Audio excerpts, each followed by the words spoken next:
course du côté de Toulouse avec un départ un peu à l'avance, les concurrents qui viennent de s'élancer pour ce prix de l'Ariège.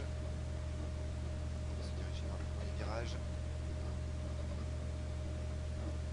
Avec la pole position occupée par le 11 Viking Beret. On vient en deuxième avec notamment Boursi Côteuse. On est troisième côté corde avec le 2 Blanzac. La quatrième place pour le numéro 6 Ladykin. Pour le coup on ferme la marche avec le numéro 1 Cathy Pochop.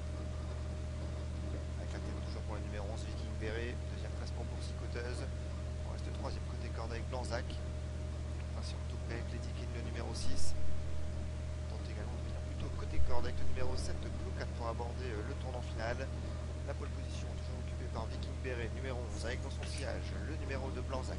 Boursi Côteuse qui reste troisième, on vient ensuite avec le numéro 4 Crac. En revanche, on est très sollicité avec le 6 Ladykin qui perd beaucoup de terrain. La ligne droite finale étendue, avec la tête toujours pour le numéro 11 Viking Beret. Mais on attaque avec Boursi Côteuse qui se montre tenace. On se défend bien également tête piste avec le numéro 9 Zouragan qui regagne un terrain énorme. Avec la tête toujours pour le numéro 11 Viking Beret.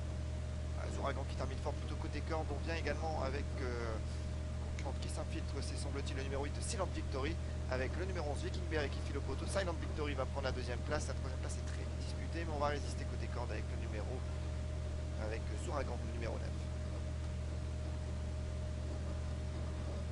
Pas de problème pour le numéro 11 Viking Beret qui s'impose en force 11,50 € devant le numéro 8 Silent Victory 8 contre 1. Troisième place pour le 9 Zouragan 12,20 € et la quatrième place à déterminer entre le 4 Crac qui était à 8,60 € et le 3 Massab à 20 €.